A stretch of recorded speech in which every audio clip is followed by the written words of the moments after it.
student, welcome once again to my YouTube chemistry channel, Amazing Chemistry Classes. I'm your chemistry teacher and educator by profile, senior research scientist Dr. Rohit Chakravarti. Welcome you. So today we are going to discuss once again a topic that is your haloalkanes and haloarenes. Already I have uploaded so many videos on this topic. So rest all the topics I'm going to discuss in brief today. Around 20 to 25 slides I'm going to discuss in this video. Each and every slide is very important, bacha. So please be focused on this video, and I hope you guys will take a snapshots as well as you guys sit with a copy and write down maximum points so that it will be easy for you to learn this topic. I have uploaded so many videos on this topic just because for basics of your organic chemistry for class 12, these topics are very important to understand to make the concepts clear. So let's start with the topic. First one is primary, secondary and tertiary haloalkanes. So how can we classify? This is basically the classifications. Here you can see the first one is methyl halide. Okay, second one you can see it is a secondary halide. Why it is secondary halide? Because there are two methyl groups. And on the third one it is a tertiary halide or tertiary haloalkanes, because on the carbon atom there are three alkyl group present on it along with the halogen. So I have given along with the halide groups, so along with the different alkyl chains given on the carbon, so you guys can take a snapshot and understand what are the primary haloalkanes, secondary haloalkanes and tertiary haloalkanes. And similarly at the bottom side you can see the 1 degree carbon, 2 degree carbon and the similarly 3 degree carbon atom. Now talking about vinyl, allyl and benzyl halides. So what are vinylic? Already discussed. C double bond C. The halogen group which is attached to the carbon having the double bond is known as vinylic bromide, whereas in allylic halide the halogen group is attached to the carbon which is singly bonded, that is sp3 hybridized carbon, and the carbon next to it is having the double bond. So this is the difference between vinylic and allylic. And as far as benzyl halides are concerned, so benzyl halides are those in which it is having a cyclized ring structure. So and the halogen group attached to the cyclized ring is known as benzylic halides. I have given an example of bromocyclohexane 3-chlorocyclopentane. Similarly, other benzylic halides like benzyl chloride C6H5CH2Cl. Aryl halides, we can take an example of chlorobenzene, bromobenzene, and the para-bromo. This is the substituent of haloarenes, that is para-bromotoluene, because C6H5CH3 we all know it is a toluene, and at the para position there is a halogen group, so we can write down its para-bromotoluene. Now talking about the synthesis part, we can say that from alcohol, so here you can see how we can prepare the alkyl halides from the hydroxy group which is attached to the alkyl group. So ROH I have written over here. So first reaction is when it reacts with HCl and anhydrous zinc chloride. So basically this combination is known as Lucas reagent, results in the formation of alkyl halide plus water as a byproduct. This is also known as Groves process. So thionyl chloride preferably, because two products are escapable gases. If we use thionyl chloride also, we will get the same product alkyl halide plus sulfur dioxide and HCl. And here sulfur dioxide is a gas, so it will liberate out easily, and similarly the HCl gas also. As far as pyridine, it will absorb the HCl. Pyridine here act as a base, it will absorb the HCl gas liberated as a byproduct. And the next point is that the Lucas reagent could be used to distinguish between the primary, secondary and tertiary alcohols. So generally Lucas test is one of the primary tests which we have been using to distinguish between the primary alcohol, secondary alcohol and tertiary. Second example is the reaction with sodium bromide and the sulfuric acid. Very good example also to convert the hydroxy into halide group, so alkyl halide. So sodium bromide here, NaBr is a source of bromo group bromidine. It will act as a source for the bromidine and it will react or it will attack on the ROH. So this is basically a nucleophilic substitution reaction. Next we will talk about phenol cannot undergo this reaction as it is having a double bond character, so there will be sp2 carbon and hydroxy group also. Moving on to the next slide, that is your toluene and the Sandmeyer reaction. We all know Sandmeyer's is all about your aniline converting to diazotization, that is diazonium benzene diazonium chloride. So it reacts with sodium nitrite along with HCl, results in the formation of benzene diazonium halide, and it reacts with the chloride source, the cuprous chloride or cupric chloride, and results in the formation of aryl halide. Talking about toluene, how different substituents of toluene will form, or because CH3 group is ortho and para directive. So what happen when there will be a chlorination in dark or in sunlight? So the derivative there is a difference. बच्चों बहुत important है आप लोगों को समझने का यहाँ पे. Here what happen, chlorination is happening in both the reaction, in the first and the second, but the difference is products are too different.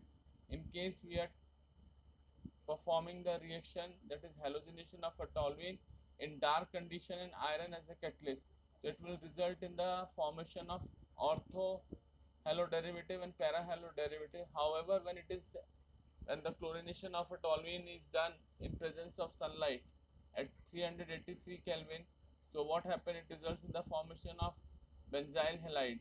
So this is the difference between when there is a change in the condition of the reaction, the outcome or the product will be entirely different. So in the first case, ionic mechanism, that is Cl plus ion is attacking group, and in the second group free radical process will happen. So both the processes are different, and with iodine reversal we need to add nitric and hydroiodoperiodate to remove the side products. So Hi by oxidation and fluorine is highly reactive, so fluorides not prepared. Fluorides cannot be prepared by this method. Moving on to the next one, very important बच्चों, please आप लोग इसको देखिए. This is how we can convert benzene diazonium chloride into different products. So this slide is very important. You can see I have written over here multiple products, how it can be formed by reacting with the different. This is somewhat a very important point. Benzene diazonium chloride, when it reacts with CuCl, it results in the formation of chlorobenzene. Similarly, when it reacts with phenol, it results in the azo compound, azodie. We have read in the class 12th also, azodie is compound because it contains diazo group, that is N2. So when diazonium salt reacts with phenol, results in the formation of azo compound. Thirdly, when it reacts with CuBr, it results in the formation of bromobenzene. However, when we talk about benzene diazonium chloride reacts with potassium iodide, it results in the formation of iodobenzene. Similarly, when diazonium chloride reacts with boron tetrafluoride HbF4, results in the formation of fluorobenzene. Next one is cuprous cyanide. It reacts with diazonium chloride, results in the formation of cyanobenzene. And the last one is the hydrolysis. Acidic hydrolysis at 100 degrees Celsius results in the formation of phenol. And the most important one, last one, that how can we remove the diazo group, N2Cl group from the benzene diazonium chloride. So it will take place in presence of ethanol as a solvent and H3PO2, results in the formation of benzene. Very important reaction conversions, most important for this chapter. अगर आप लोगों ने इस conversions को अच्छे से आप practice कर लिया, I can assure you that you guys will be able to do all the kind of conversions. So बच्चों, please take a snapshot of this different reactions of benzene diazonium chloride to different products, how these benzene diazonium chloride react with different reagents and result in the formation of different halo compounds along with phenol, how it gets converted into azo derivatives, and the most important one, benzene diazonium chloride into benzene. Now coming on to the next reaction, that is the Finkelstein reaction. Here what happened, there will be a change in the halo group. You can see there is a halo group, that is RCl. R is alkyl group, so RCl gets converted into Ri. So it will be converted into iodo derivative and sodium chloride as a byproduct. So this reaction is basically a name reaction which is known as Finkelstein reaction. So what I have written over here, that the exchange of one halide for another at sp3 hybridized carbon is called Finkelstein reaction, and the German chemist name was Hans Finkelstein, who reported the reaction in 1910. The classic Finkelstein reaction make an alkyl iodide from an alkyl chloride by using an acetone as a solvent. Since sodium iodide is soluble in acetone, but the product sodium chloride is not. So this is the reaction. Next one again, bachcho, very important. Schwarz reaction. What is Schwarz reaction? Here you can see again there is a replacement of a from methyl bromide to methyl fluoride, and the reagent used for this purpose is silver fluoride. So what is the reaction here? If reactions come in 3-number question, how you can write down that the synthesis of a alkyl fluoride is best accomplished by heating an alkyl chloride or alkyl bromide in the presence of metallic fluoride. So here we can use different metallic fluorides like silver fluoride, mercury fluoride, cobalt fluoride, or antimony fluoride. So this reaction is known as Schwarz reaction.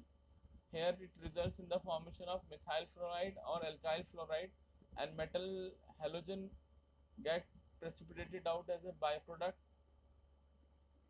Now talking about the melting and the boiling points.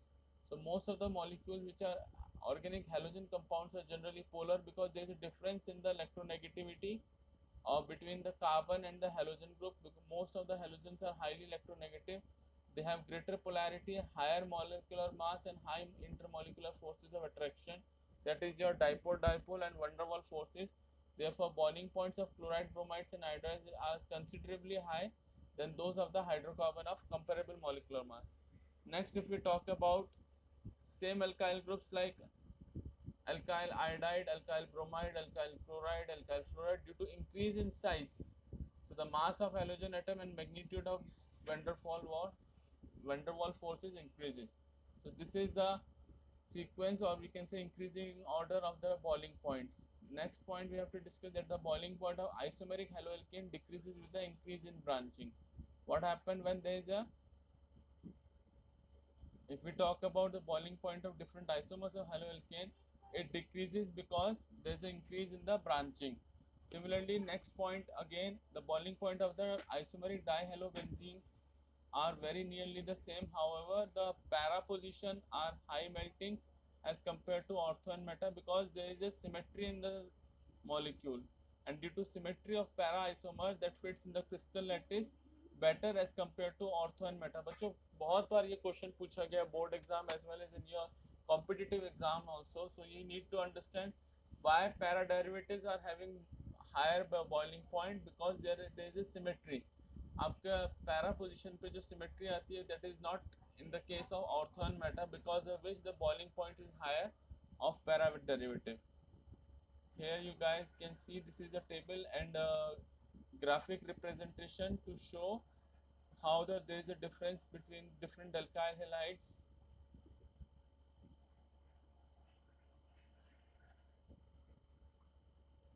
Of alkane, that is a hydrocarbon and alkyl halides, alkyl bromides and alkyl iodides. Now look at this. Here I have given the differences, or you guys can see the difference in the boiling point of different derivatives. That is your ortho dichlorobenzene, meta dichlorobenzene, and para dichlorobenzene. So there is a significant difference in the boiling point as well as in the melting point. Similarly, if we talk about the alkyl halides, you guys can see that as there is a branching, so the boiling point decreases, and a straight chain the boiling point is higher. So this is how we can distinguish between the branch and the branch chain and the normal chain boiling points. Similarly, we can distinguish in haloarenes the different substituents at ortho, meta, and para, that the para derivatives are always having the higher boiling point. Now the most important topic, that is your SN1 reaction mechanism. So SN1 is substitution nucleophilic unimolecular or first order reaction. Why it is so? Because it happens in 2 steps. You guys can see this is the reaction mechanism, how it has been done. So first what happened, there is a formation of carbocation followed by the addition of a nucleophile. So in the 2 steps, first one is the carbocation formation and the second one is the nucleophilic attack. And the second step, that is a nucleophilic attack, is a fast reaction, and actually SN1 results in the racemization, and the rate of reaction depend on the ease of carbocation formation. So as early as the carbocation gets formed, the more rate of reaction will happen and the stability of it also. Second one is the SN2 reaction mechanism. Here what happened, there is a transition state. What in this there is no carbocation formation. What happened, there is formation of a transition state where the attacking nucleophile will get attached to the carbon atom. However, the bonds get broken down, it gets weaker but does not broken down, because of which the leaving group will remove after the transition state. So this reaction, SN2 reaction, will happen in a single step.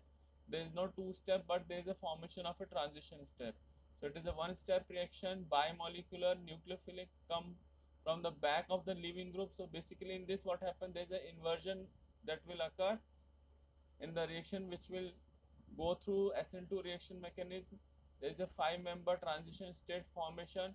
Inversion of configuration may take place, and the order is like para, then primary, then secondary, and then tertiary halides. So this is the priority of SN2 reaction mechanism. This is again a very important slide, bachcho. Here guys can see in the single slide the difference between the two, that is your SN1 and SN2 mechanism. In the first one we have shown the SN2 mechanism, जहाँ पे क्या हो रहा है, there is a formation of transition, nucleophile attacks on the carbon, so there is a formation of a transition state where the leaving group does not get dissociated but the bonds get weaker, and in the next step what happened, there is a this nucleophile gets leave and the new nucleophile group gets attached, results in the formation of a new compound in case of SN2.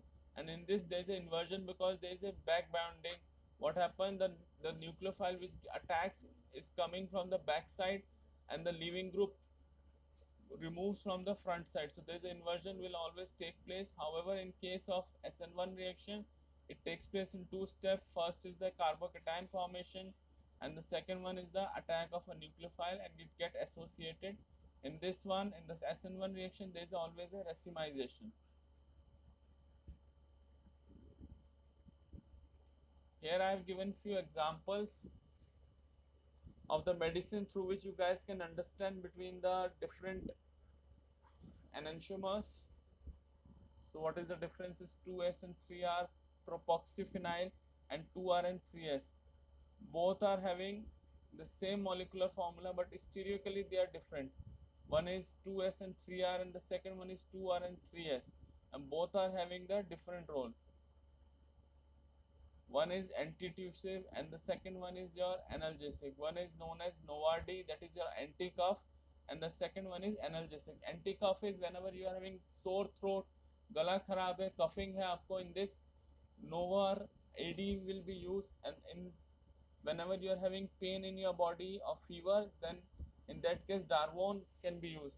So from this you guys can understand that when there is an inversion, so the entire chemical property of that compound gets changed, because of which though both the molecules are having the same number of molecular constituency will remain same, but there is a difference in the configuration in the two molecules, because of which their chemical properties get differentiated, and दोनों को हम use कर रहे हैं different purpose के लिए, because there is a difference in the configuration. Now talking about, ये मैंने कल भी आप लोगों को बच्चों समझाया था, plane polarized light. What happen when a light goes through a Nicol prism?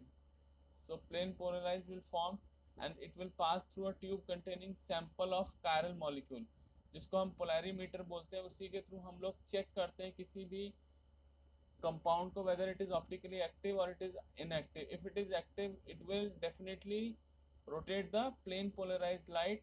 So this is the diagrammatic presentation how it will happen, and the emerging light is rotated, and there is a detector which actually detects that to what angle the plane polarized light get deflected, whether it is deflected toward right hand side or left hand side, and to what degree it gets deflected, through which we can check. So this is known as plane polarized, how the simple light gets converted into plane polarized light, and the role of a Nicol prism is very important. Now talking about the optical activity, here you can see I have shown through a pictorial. On the left hand side, first बच्चे आप लोग देखो इसमें क्या है, हमारा एक chiral carbon है जिसके ऊपर एक, मैंने आप लोगों को कल भी डिस्कस किया था, कायरल कार्बन हम किसको बोलेंगे, जब कार्बन की चारों वैलेंसीज डिफरेंट ग्रुप से सेटिस्फाई होती है. then that carbon is known as chiral carbon or asymmetric carbon. Interaction of the light with this molecule rotate the plane polarized light. जब लाइट प्लेन पोलराइज लाइट हमारे इसमें आएगी और interact करेगी किसी ऑप्टिकली एक्टिव कार्बन के साथ, तो क्या होगा, interaction of the light with this molecule, it will rotate the plane, तो plane को ये rotate करेगा, but interaction with the molecule in this mirror image position rotate the plane back, the net rotation will be 0 degree. but जब हम पीछे की side से देखेंगे तो क्या होगा, with the molecule in this mirror image position rotates the plane back to the अब उसमें वो उल्टा हो जाएगा तो ओवरऑल क्या होगा, 0 डिग्री होगा. However, अगर हम सेकंड का बात करेंगे, सेकंड पिक्चर इमेज की, here what happened, propagation of a plane polarized light, interaction of the light with the molecule, the solution contain only R methyl hexane, so the plane is further rotated. इस case में क्या होगा, हमारा जो plane है वो rotate करता हुआ दिखेगा. So this is the difference between the normal light and the plane polarized light, and how we can check the optical activity of a compound in a solution form. Now talking about the specific rotation definition and the calculation.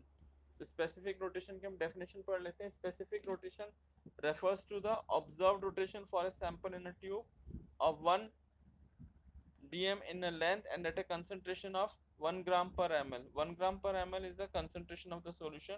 So the degree of rotation also depend on the wavelength of the light, that is the yellow sodium light near about 589 nanometer is commonly used as a measurement. Here I have given an example of S lactic acid, S and R lactic acid, and the optical activity of S lactic acid is 2.6 degree, whereas if we talk about the R lactic acid, so the optical activity is the specific optical rotation for S lactic acid is 22 plus 2.6 degree, and for R it is minus 2.6 degree. So how do we calculate optical activity minus the calculating specific rotation, that is your alpha. Specific optical rotation हम लोग find out करते हैं. This is the formula. So बच्चों अभी के लिए बस इतना ही. I think this much is good enough content for you to absorb. और आप लोग वीडियो को 2 बार देखिए, सारे नोट्स बनाइए, and in the coming session I will upload few more videos on the same topic. Till then, keep watching, keep enjoying, and stay safe. Thank you so much. Do like, share and subscribe my channel.